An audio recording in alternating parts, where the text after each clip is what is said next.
Hello everyone, welcome back to my YouTube channel. आज की class में 27 मार्च को जो कुमार गौरव सर के द्वारा आपकी फूलपत्ती वाली क्लास करवाई गई है, तो उसका हैंड रिटन नोट्स के रूप में मैं रिवीजन करवा रही हूँ। गायत्री मंत्र में अंतर्राष्ट्रीय संगठन करवाए जाएंगे, जो कि इस क्लास के लास्ट में करवा दूंगी। इस क्लास की पीडीएफ है वो आपको टेलीग्राम पर मिल जाएगी। टेलीग्राम का लिंक इस वीडियो के कमेंट सेक्शन के अंदर पिन कर दूंगी। चलो बिना टाइम वेस्ट की क्लास की शुरुआत कर लेते हैं क्वेश्चन नंबर 1 से। जारी हुरन रिसर्च इंस्टीट्यूट की रिपोर्ट के अनुसार ही एशिया की अरबपति राजधानी किताब किसने हासिल किया है? तो मुंबई ने। तो एशिया के अंदर ही सबसे ज़्यादा मतलब जो अरबपति है वो कहाँ पे रहते हैं? तो मुंबई के अंदर ही रहते हैं। तो जो हुरन रिसर्च इंस्टीट्यूट है ये संघाई चाइना के अंदर ही है, और इसमें एशिया के अंदर सर्वाधिक अरबपति वाली राजधानी है मुंबई, जहाँ पर कि जो 92 अरबपति रहते हैं, और सेकंड स्थान पर है बीजिंग। विश्व में सर्वाधिक अरबपति हैं वो न्यूयॉर्क यूएसए में रहते हैं, सेकंड स्थान पर लंदन है, और थर्ड स्थान पर है मुंबई। तो मुंबई है ये सालसेट द्वीप पर स्थित है, इसको भी याद रख लीजिएगा। तो विश्व में पहले स्थान पर न्यूयॉर्क है, और एशिया के अंदर पहले स्थान पर है मुंबई। नेक्स्ट देखते हैं, न्यूयॉर्क के अंदर कौन किसका हेडक्वार्टर है? तो यूएनओ का है, और न्यूयॉर्क है ये हडसन नदी के किनारे है। इंडोनेशिया की राजधानी जकार्ता है, और यहाँ पर ये आसियान का हेडक्वार्टर है। जापान की राजधानी तो टोक्यो है, और जापान है ये होन्शु द्वीप पर है, इसको भी याद रख लीजिएगा। ललन टॉप क्वेश्चन देख लेते हैं। विश्व का सबसे लंबा रेलवे प्लेटफॉर्म तो सिद्धरूदा स्वामी रेलवे प्लेटफॉर्म है कर्नाटक के अंदर। एशिया का सबसे पुराना stock exchange Bombay stock exchange है, स्थापना 1875 को की गई है। हेडक्वार्टर दलाल स्टेट मुंबई के अंदर है, और इंडेक्स है सेंसेक्स। एशिया की सबसे लंबी नदी यांगटीसी क्यांग है, जो कि चाइना में ही है। एशिया का सबसे बड़ा लिक्विड मिरर टेलीस्कोप कहाँ पे स्थापित किया गया है? तो देवस्थल उत्तराखंड के अंदर स्थापित किया गया था, तो इसको भी याद रख लीजिएगा। अगर आपको ये क्लास पसंद आए तो प्लीज़ आप इसको ज़्यादा ज़्यादा लाइक एंड शेयर कर देना। अभी तक चैनल को सब्सक्राइब नहीं किया तो प्लीज़ चैनल को सब्सक्राइब भी कर लेना। नेक्स्ट देखते हैं क्वेश्चन नंबर 2। एबल पुरस्कार के लिए किसका चयन किया गया है? तो मिशेल तालाग्रेड है, इनको हाल ही के अंदर एबल पुरस्कार को दिया गया है, जो कि फ्रांस के रहने वाले हैं। और इनकी एक नारा है कि गणित आपको पंख देती है, ये इनकी लाइन है। प्रिजर पुरस्कार ये रिकेन यामामोटा को दिया गया है। मिस वर्ल्ड 71वें नंबर का क्रिस्टीना प्रिस्कोवा को दिया गया है। बॉब जोन्स अवार्ड है ये टाइगर हुड्स को दिया गया है। ललन टॉप क्वेश्चन देखते हैं। 33वां सरस्वती सम्मान प्रभा वर्मा को दिया गया है मलयालम भाषा के लिए। सर्वश्रेष्ठ फिल्म का ऑस्कर अवार्ड है ये ओपनहाइमर को दिया गया है। हिंदी भाषा साहित्य अकादमी अवार्ड संजीव को दिया गया है मुझे पहचानों के लिए। राष्ट्रीय गणित दिवस कब मनाया जाता है? तो 22 दिसंबर को मनाया जाता है, श्रीनिवास रामानुजम की जयंती पर। इनको भी याद रख लीजिएगा। आगे देखते हैं question number 3। Air transport awards 2024 के अंदर किसे एयरलाइंस ऑफ द ईयर के लिए नामित किया गया है? तो इंडिगो कंपनी को। तो एयर ट्रांसपोर्ट अवार्ड्स है ये ग्रीस एथेंस के अंदर दिए गए हैं, और जो एयरलाइंस ऑफ द ईयर का अवार्ड है ये इंडिगो कंपनी को दिया गया है। इंडिगो कंपनी है इसकी स्थापना 2005 में की गई है। श्री गुरु रामदास जी इंटरनेशनल एयरपोर्ट कहाँ पे है? तो अमृतसर पंजाब में। लोकप्रिय गोपीनाथ बारदोलाई इंटरनेशनल एयरपोर्ट ये गुवाहाटी असम में है। वीर सावरकर अंतर्राष्ट्रीय एयरपोर्ट ये पोर्ट ब्लेयर अंडमान निकोबार के अंदर है। केम्पगौड़ा एयरपोर्ट बेंगलुरु में है। चौधरी चरण सिंह एयरपोर्ट लखनऊ में है। लाल बहादुर शास्त्री एयरपोर्ट वाराणसी के अंदर है। महर्षि वाल्मीकि एयरपोर्ट अयोध्या उत्तर प्रदेश के अंदर है। जेवर एयरपोर्ट नोएडा उत्तर प्रदेश में है। और सर्वश्रेष्ठ एयरपोर्ट विश्व के अंदर कौन सा है? तो वह है चांगी एयरपोर्ट। नेक्स्ट देखते हैं क्वेश्चन नंबर 4। पुर्तगाल का नया प्रधानमंत्री किसे नामित किया गया है? तो लुइस मोंटेनेग्रो हैं, ये हाल ही के अंदर पुर्तगाल के नए प्रधानमंत्री बने हैं। इनके पार्टी का नाम है डेमोक्रेटिव अलायंस। तो डेमोक्रेटिक अलायंस इनकी पार्टी है, और किसके रिजाइन देने पर बने हैं? तो एंटोनिया कोस्टा है, इनके रिजाइन देने पर ही ये नए प्रधानमंत्री बने हैं। पुर्तगाल की राजधानी लिस्बोन है, और प्रायद्वीप कौन सा है? तो स्पेन एंड पुर्तगाल है, ये आइबेरियन प्रायद्वीप पर है। भारत में सबसे पहले पुर्तगाली आए थे और सबसे बाद में गए थे। पुर्तगालियों ने भारत को तंबाकू की खेती, प्रिंटिंग प्रेस और गोथी कला है ये भारत को पुर्तगालियों के द्वारा ही दी गई है। नेक्स्ट देख लेते हैं Lalan top question. Simon Harris कौन है? तो ये आयरलैंड के नए प्रधानमंत्री बने हैं। किशोर मुकलावा राष्ट्रीय अनुसूचित जाति आयोग के वर्तमान में हेड है। नवाब सलाम अंतर्राष्ट्रीय न्यायालय के वर्तमान में हेड है, और अंतर्राष्ट्रीय न्यायालय है इसका हेडक्वार्टर है द हैग नीदरलैंड में। 15 न्यायाधीश होते हैं, 9 साल का इनका कार्यकाल होते हैं, और नेक्स्ट देखते हैं एंटोनियो गुटेरेस कौन है, तो यूएनओ के वर्तमान में महासचिव हैं। और यूएनओ के जो 78 व 70 है इसके वर्तमान में हेड है कौन है, ये आपको कमेंट सेक्शन के अंदर बताना है। नेक्स्ट देखते हैं क्वेश्चन नंबर 5, 12,000 T20 रन बनाने की उपलब्धि हासिल करने वाले पहले भारतीय क्रिकेटर कौन है, तो इनका नाम है विराट कोहली। तो आईपीएल 2024 के अंदर ही जो ये T20 हो रहा है, तो ये CS जो चेन्नई सुपर किंग्स और बेंगलुरु के मध्य खेला गया है, तो इसमें ही विराट कोहली ने ये उपलब्धि वो हासिल की है। सेकंड स्थान पर रोहित शर्मा है और विश्व में पहले स्थान पर है क्रिस गेल, जिन्होंने कि 14,500 रन वो बनाए हैं। और इनकी ऑटोबायोग्राफी है 6 मशीन। ललन टॉप क्वेश्चन देखते हैं, वनडे के अंदर सर्वाधिक शतक है वो भी विराट कोहली के नाम पे ही है। वानखेड़े स्टेडियम मुंबई के अंदर ही इन्होंने ये रिकॉर्ड बनाया है। ICC T20 player of the year Surya Kumar Yadav है। टेस्ट के अंदर अरशमान ख्वाजा है। वनडे में विराट कोहली है। महिला प्रीमियर लीग की विजेता कौन है पहली बार, तो ये बेंगलुरु बना है। किसको हराकर, तो दिल्ली को। अर्जुन अवार्ड 2024 किस क्रिकेटर को दिया गया है, तो मोहम्मद शमी को दिया गया है, तो इनका नाम भी याद रख लीजिएगा। क्वेश्चन नंबर 6 देखते हैं, पृथ्वी के सबसे दूरस्थ बिंदु निमो तक पहुंचने वाले पहले व्यक्ति कौन बन गए हैं, तो इनका नाम है क्रिस ब्राउन। तो जो क्रिस ब्राउन है ये पृथ्वी का सबसे जो दूरस्थ बिंदु है निमो, यहाँ तक पहुंचने वाले पहले व्यक्ति बन गए हैं।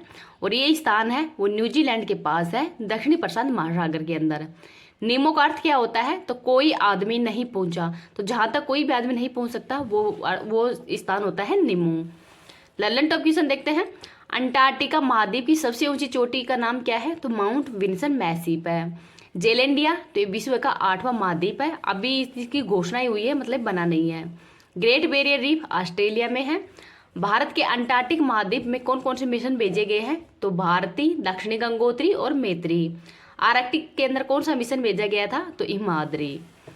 नेक्स्ट है क्वेश्चन नंबर 7, नारियल की नई बोनी किस्म कल्पा सुवर्णो कहाँ पे लॉन्च किया गया है, तो केरल में। तो जो कल्पा सुवर्णो है ये नारियल की नई किस्म खोजी गई है केरल के अंदर ही। और इसका निर्माण है वो CPCRI। तो CPCRI ये है कहाँ पे है, तो कासारगोड केरल के अंदर है। और इसकी फुल फॉर्म है केंद्रीय वृक्षारोपण फसल अनुसंधान संस्थान।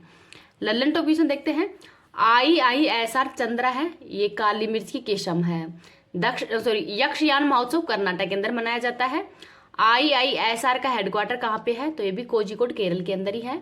होलेश्वर मंदिर कर्नाटक के अंदर है और हाल ही के अंदर इसको यूनेस्को का 42वां वर्ल्ड हेरिटेज के अंदर भी शामिल किया गया है। 41वां ये है शांति निकेतन पश्चिम बंगाल में। 40वां धोलावीरा है। नेक्स्ट है जोग जलप्रपात है, ये कहाँ पे है, तो ये भी कर्नाटक के अंदर ही है। क्वेश्चन नंबर 8 देखते हैं, संपर्क रहित भुगतान के लिए ही फ्लैश पे किसने लॉन्च किया है, तो फेडरल बैंक के द्वारा। तो जो फ्लैश पे है ये फेडरल बैंक और NPCI है, इन दोनों के सहयोग से ही लॉन्च किया गया है। और ये संपर्क रहित भुगतान के लिए ही लॉन्च किया गया है। इसमें बिना पिन के ही 5,000 रुपये तक का जो ट्रांजैक्शन है वो हो सकता है। और एक दिन में 1 लाख रुपये तक का ही ट्रांजैक्शन हो सकता है। ललन टॉप क्वेश्चन देखते हैं, UPI अपनाने वाला यूरोप का पहला देश कौन सा है, तो ये फ्रांस है। UPI की फुल फॉर्म क्या है, यूनिफाइड पेमेंट इंटरफेस है। किस बैंक ने कॉन्टैक्ट वेयरबेल रिंग लॉन्च की है, तो इंडसेंड बैंक ने। सक्षम ऐप है वो चुनाव आयोग के द्वारा ही लॉन्च किया गया है। दिव्यांग व्यक्ति हैं उनको वोट डालने के लिए ही सक्षम ऐप वो लॉन्च किया गया है, तो इनको भी याद रख लीजिएगा। अगर किसी भी क्वेश्चन में कोई भी मिस्टेक दिखे तो प्लीज़ आप कमेंट सेक्शन के अंदर बता देना, जिससे कि मैं PDF के अंदर इसको करेक्ट कर दूंगी। क्वेश्चन नंबर 9 देखते हैं, ढोल जात्रा महोत्सव है ये पश्चिम बंगाल के अंदर मनाया जाता है फाल्गुन पूर्णिमा को। तो होली को ही पश्चिम बंगाल के अंदर ढोल जात्रा महोत्सव के रूप में मनाते हैं। घूमर होली बिहार की प्रसिद्ध है। लठमार और फूलों की होली ये उत्तर प्रदेश के बरसाना की है। ललन टॉप क्वेश्चन देखते हैं, हॉर्नबिल महोत्सव नागालैंड के अंदर मनाया जाता है 1 दिसंबर को।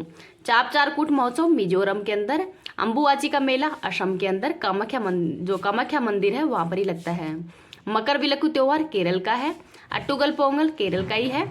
बथुकम्बा फेस्टिवल तेलंगाना का और होजागिरी फेस्टिवल त्रिपुरा का है। नेक्स्ट है क्वेश्चन नंबर 10, सीमा गश्ती निगरानी ड्रोन त्रिशूल का अनावरण है वो किसने किया है, तो गरुड़ एरो स्पेस के द्वारा किया गया है।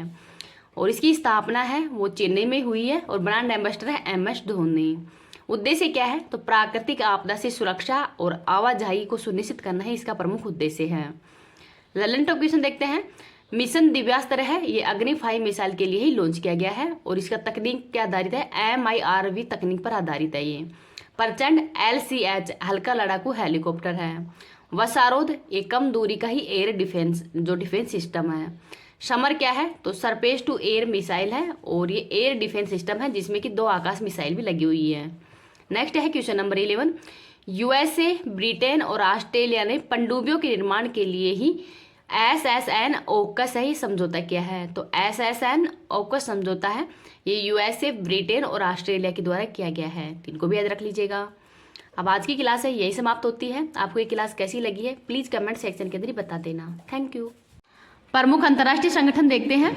IMF और विश्व बैंक, इन दोनों को जुड़वा बहन भी कहा जाता है और इसका हेडक्वार्टर वाशिंगटन DC के अंदर है। 190वां देश अंडोरा है और जो विश्व बैंक है इसके हेड कौन है वर्तमान में, तो अजय भंगा है। UNO की स्थापना 24 अक्टूबर 1945 को की गई है। हेडक्वार्टर न्यूयॉर्क के अंदर है, मैनहट्टन द्वीप पर। 193 देश है, 6 अंग है। वर्तमान महासचिव है एंटोनियो गुटारेस जो कि पुर्तगाल के रहने वाले हैं। अंतर्राष्ट्रीय न्यायालय 15 न्यायाधीश है, 9 वर्ष कार्यकाल है और हेडक्वार्टर है द हैग नीदरलैंड के अंदर। UNSC 15 देश है इसमें 5 तो स्थायी है, 10 अस्थायी हैं। तो जो 5 स्थायी हैं उनके पास वीटो पावर है। UN महासभा, इसको विश्व की लघु संसद भी कहते हैं। पहली महिला हेड विजय लक्ष्मी पंडित है और वर्तमान में 78वें सत्र की हेड है डेनिस फ्रांसिस जो कि त्रिनाद और टोबैगो की रहने वाले हैं। ये UNEP की स्थापना 5 जून 1972 को हेडक्वार्टर नैरोबी केन्या के अंदर है। UNDP की स्थापना 1965 में हेडक्वार्टर न्यूयॉर्क के अंदर है और इसके द्वारा ही HDI जो SDI इंडेक्स वो जारी किया जाता है। FAO की स्थापना 16 अक्टूबर 1945 में हेडक्वार्टर रोम इटली के अंदर है। ILO की स्थापना 1919 में हेडक्वार्टर जिनेवा स्विट्जरलैंड के अंदर है। नेक्स्ट है WHO, 7 अप्रैल 1948 को स्थापना, हेडक्वार्टर जिनेवा में, वर्तमान में है डॉक्टर टेड्रोस। WTO स्थापना 1 जनवरी 1995 में, हेडक्वार्टर जिनेवा में और वर्तमान में हेड है नागोजी ओंकाजा इवेला। यूनेस्को स्थापना 1945 में, हेडक्वार्टर पेरिस में और इस बार इसका सम्मेलन है वो भारत में हुआ है। नाटो की स्थापना 1949 में, हेडक्वार्टर ब्रुसेल्स बेल्जियम में और 32वां सदस्य देश स्वीडन बना है। नेक्स्ट देखते हैं यूरोपीय यूनियन, स्थापना 1958 में, रोम संधि के तहत ही किया गया है। हेडक्वार्टर ब्रुसेल्स बेल्जियम के अंदर है। टोटल 27 देश हैं और जो 20 देश यूरो को अपना चुके हैं और 20वां देश है क्रोएशिया। आसियान की स्थापना 1967 में, हेडक्वार्टर जकार्ता इंडोनेशिया के अंदर है और 11वां सदस्य देश बना है तिमोर लेस्ते। नेक्स्ट देखते हैं ADB, Asian development bank, headquarter Manila Philippines के अंदर है। सार्क स्थापना 1985 को, टोटल 8 देश हैं और हेडक्वार्टर काठमांडू नेपाल के अंदर है। SCO स्थापना 1946 में, शंघाई 5 के रूप में ही किया गया है। 2001 के अंदर इसका नाम SCO कर दिया गया है। हेडक्वार्टर बीजिंग चाइना में है और 9वां सदस्य देश है ईरान। G20 21वां देश बना है अफ्रीकन यूनियन जिसका हेडक्वार्टर अदीस अबाबा के अंदर है और टोटल 55 देश इसमें शामिल हैं। 2023 का होस्ट भारत है, 2024 के अंदर होस्ट इसका ब्राजील होगा। ओपेक की स्थापना 1960 में, हेडक्वार्टर वियना ऑस्ट्रिया के अंदर है और अंगोला है वो हाल ही के अंदर ओपेक से बाहर हो गया है।